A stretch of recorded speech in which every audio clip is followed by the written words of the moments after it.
તમે આને મીઠી રોટલી કહો કે મીઠા થેપલા ઘણા લોકો બનાવે છે, પરંતુ પૂરા થાય ત્યાં સુધી તો શું બની ગયા કલાક બાદ પણ એ પોચા રૂ જેવા નથી રહેતા અને એકદમ કડક બની જાય છે. તો તમે એવી શું ભૂલ કરી રહ્યા છો કે એ પોચી નથી રહેતી અને કડક થઈ જાય છે? તો આપણે વિડીયોમાં પરફેક્ટ માપ અને રીત સાથે આપણે મેઝરમેન્ટ પ્રમાણે વિડીયોમાં આગળ મુજબ જોઈએ. અને આ તમે 4 થી 5 દિવસ માટે ટ્રાવેલિંગમાં પણ લઈ જઈ શકો છો અને એવીને એવી જ રહેશે. તો આજની આપણી જે રેસીપી છે ને, એ જ્યાં સુધી તમારી મીઠી રોટલી પૂરી નહીં થાય ને ત્યાં સુધી એવી પોચી રૂ જેવી જ રહેશે. હેલો એવરીવન, જય શ્રી કૃષ્ણ, જય મુરલીધર બધાને. સ્વાગત છે તમારું પ્રિયાસ કુકિંગ ચેનલમાં. તો મીઠી રોટલી કે મીઠા થેપલા બનાવવા માટે મેં અહીંયા 1 કપ ઘઉંનો લોટ લીધેલો છે, જેને સૌથી પહેલાં આપણે ચાળી લઈએ.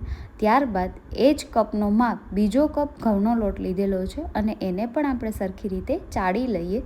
હવે 2 કપ લોટ ચડાઈ જાય ત્યારબાદ એમાં આપણે પાણી ઉમેરવા માટેનું પાણી તૈયાર કરી લઈએ. તો 2 કપ લોટ લીધેલો છે તો એમાં 1 ગ્લાસ પાણી અને 1 ટેબલ સ્પૂન જેટલી ખાંડનો માપ લીધેલો છે, જેને એમાં ઉમેરી અને એને સરખી રીતે ઓગાળી લેશું ખાંડને બધી. હવે ઘણા લોકો અહીંયા ગોળનો ઉપયોગ કરે છે, પરંતુ ગોળવાળી જો તમે મીઠી રોટલી અથવા થેપલા બનાવતા હોય તો એ જે તળેલી જ સારી લાગે, લોઢીમાં એ ન સારી લાગે. તો બને તો ખાંડનો ઉપયોગ કરવો.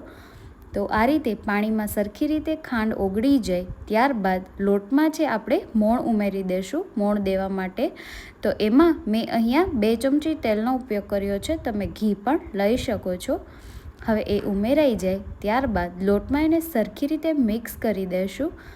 એટલે મોણ આ રીતે અપાઈ જશે એટલે એ એક લુઈ જેવું લાડવો આ રીતે કરીએ તો બનવા લાગે એટલું સરસ થઈ જશે.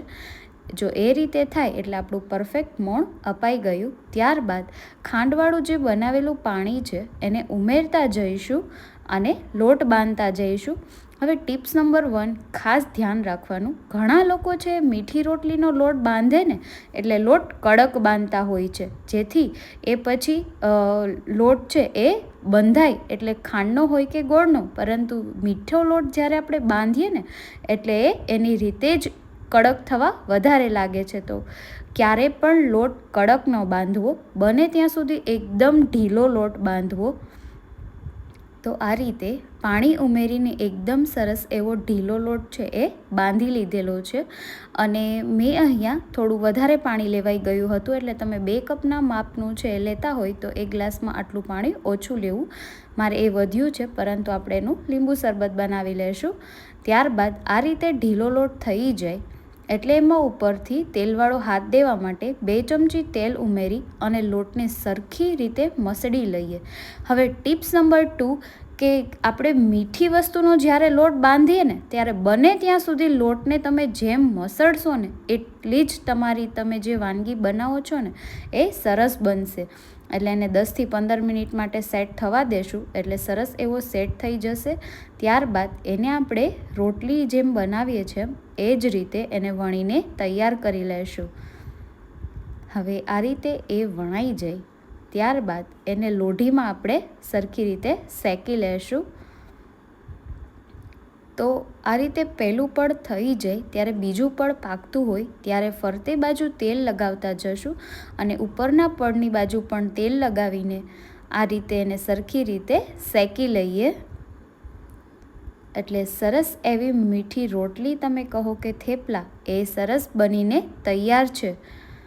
તો એ જ રીતે બાકી રહેલા બધા આપણે મીઠી રોટલી કે થેપલા બનાવીને તૈયાર કરી લઈશું. અને આ રીતે જો તમે એકદમ ટિપ્સને ધ્યાનમાં રાખીને લોટને ઢીલો બાંધવો, કયા પ્રમાણે માપ સાઈઝનું પાણી લેવું, એને કેટલો સમય ટીપવો, કેટલો સમય એને સેટ થવા દેવો, એ નાના મોટી વસ્તુઓ ધ્યાનમાં રાખીને બનાવશો ને તો તમારી પણ ખૂબ જ સરસ મીઠી રોટલી બનીને તૈયાર થઈ જશે. હવે મેં આ મીઠી રોટલીનો વિડીયો બીજા દિવસનો લીધેલો છે, જે દિવસે રાત્રે મેં બનાવી ત્યારનું શૂટ નથી કરેલું. તો તમે આ બીજા દિવસની પણ તમે એની કન્ડિશન જોઈ શકો છો કે છે એટલી જ એકદમ સોફ્ટ અને મુલાયમ છે, કડક બિલકુલ પણ નથી બન્યા આપણા. તો હવે પછી ટ્રાવેલિંગ માટે હોય કે ઘરે ખાવા માટે તમે જો આ નાના મોટી ટિપ્સને ધ્યાનમાં રાખીને મીઠી રોટલી બનાવીને તો તમારી પણ આટલી સોફ્ટ જ બનશે. તો તમે આજની આ રેસિપીને શું નામ આપો છો મને કમેન્ટ કરવાનું ચૂકશો નહીં. તમને આજની આ રેસિપી કેવી લાગી તમારા ફ્રેન્ડ્સ અને ફેમિલી મેમ્બરના ગ્રુપમાં શેર કરો જેથી એ લોકો પણ પરિચિત બને. હજુ સુધી વિડીયો લાઇક ન કર્યું હોય તો વિડીયો લાઇક કરી દો. ચેનલ પર પહેલીવાર હોય તો ફટાફટ લાઇક અને સબસ્ક્રાઈબ કરી દો અને સાથે બેલ આઇકોન દબાવો જેથી દરેક નોટિફિકેશન તમને તુરંત મળતી રહે. થેન્ક યુ ફોર વોચિંગ અને હા, ચેનલ પર પહેલીવાર હોય તો વિઝિટ અવશ્ય કરજો.